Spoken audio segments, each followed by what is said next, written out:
मोदी जी हिंदुओं का बचाओ, हिंदुओं का बचाओ, हिंदुओं का मारा जा रहा है।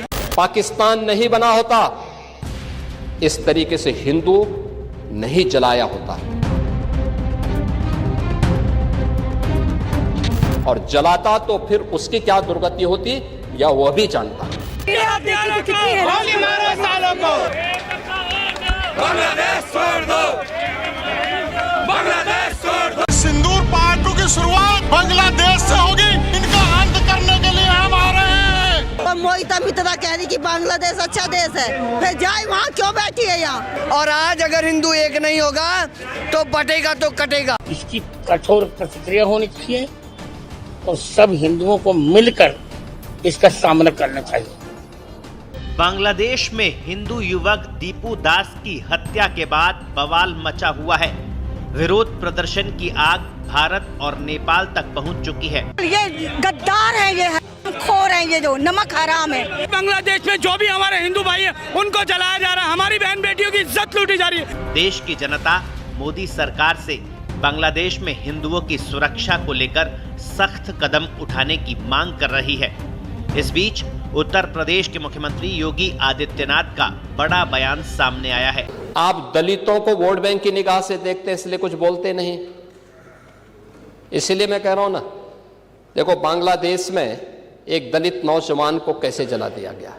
आप लोग गाजा पट्टी में होने वाले किसी भी उस पर आंसू बहाते हैं, लेकिन आपकी जबान से एक शब्द नहीं निकल रहा है, क्योंकि एक दलित नौजवान मारा गया बांग्लादेश में, और उस नौजवान के मरने पर आपकी जबानें सिल चुकी हैं, क्योंकि आप उसको केवल वोट बैंक के रूप में इस्तेमाल करते हैं।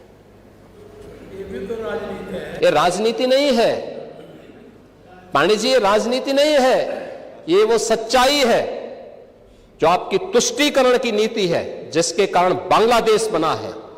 अगर बांग्लादेश पाकिस्तान नहीं बना होता, इस तरीके से हिंदू नहीं जलाया होता, और जलाता तो फिर उसकी क्या दुर्गति होती या वह भी जानता।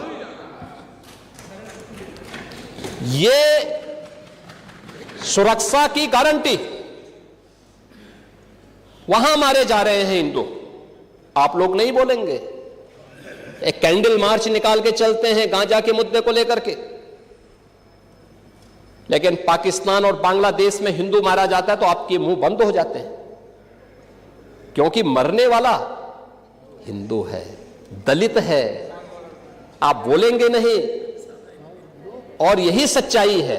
निंदा प्रस्ताव पारित होना चाहिए, और यह प्रस्ताव नेता विरोधी दल की तरफ से आना चाहिए कि इस घटना की हम भर्त्सना करते हैं, और बांग्लादेश सरकार को इस बात की चेतावनी देता हूं। और इसीलिए हम कह रहे हैं, नोट करना, ये चीजें होनी चाहिए, और हमारा भी प्रयास होना चाहिए।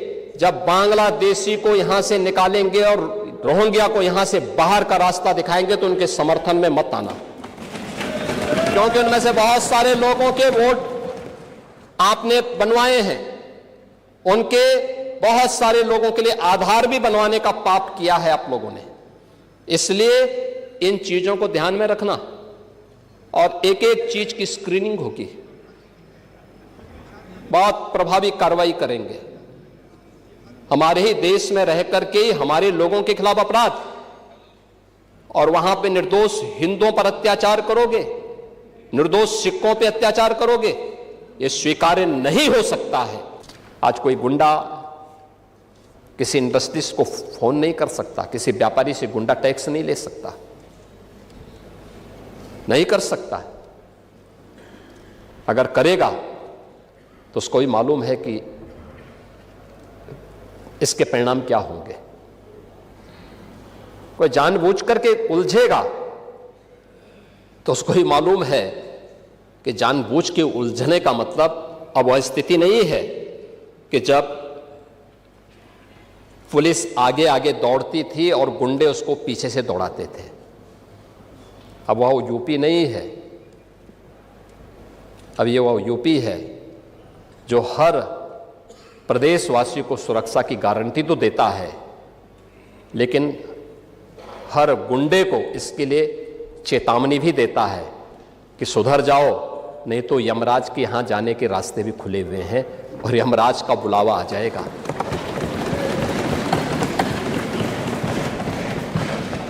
आपके समय में था कि यानी जाति के नाम पे बांटो, भाषा और क्षेत्र के नाम पे लड़ाओ, तुष्टीकरण को बढ़ाओ, अराजकता और वैमनस्यता पैदा करो, यही तो कर रहे थे।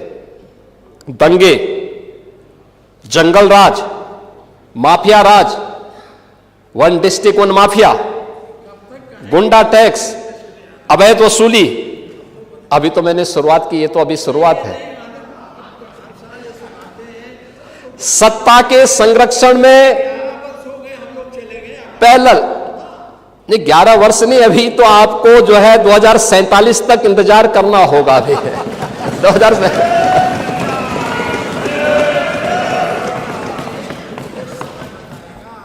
चाहे जो कहिए। आज यानी उस समय हरेक तबके में असुरक्षा का वातावरण था। प्रदेश की छवि अराजकता की थी और स्थिरता की थी। और आज रूल ऑफ लॉ आज यूपी के अंदर है। कोई सांप्रदायिक दंगा नहीं है।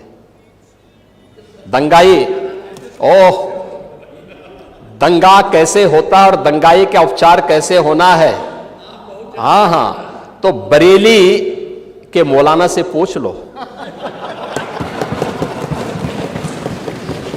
अब यहां न कर्फ्यू है न दंगा है, अब यूपी में सब चंगा है। यह है नया यूपी। पूरी भर्ती की प्रक्रिया को तार तार हर व्यक्ति बेहाल था। आज उत्तर प्रदेश का नौजवान नौकरी प्राप्त कर रहा है।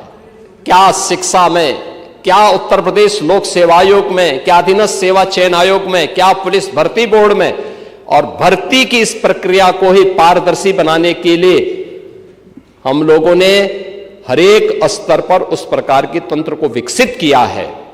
और इसीलिए शिक्षा आयोग में भी उत्तर प्रदेश के रिटायर्ड डीजीपी को बिठाया है कि जैसे माफिया की कमर तोड़ी गई है, नकल माफिया की कमर को भी वहां बैठ करके ऐसे तोड़ना है। क्योंकि नकल माफिया आदत तो आप लोगों ने खराब की थी, लेकिन उनकी आदत को सुधारने का काम, क्योंकि जब भी कोई हैंकड़ी दिखाता है तो उसकी हैंकड़ी को ठीक करने का काम भी सरकार का होना चाहिए। और यही हमारे पद की शपथ भी है। एक सज्जन को सुरक्षा, लेकिन दुर्जन को ठिकाना लगाने का काम। परित्राणाय साधूनाम विनाशाय च दुष्कृताम, यही तो है। और इसी के लिए बैठे हैं, भजन करने के लिए थोड़ा बैठे हैं। भजन करना तो हमारे पास मठ पर्याप्त है, उसी में कर लेते हैं।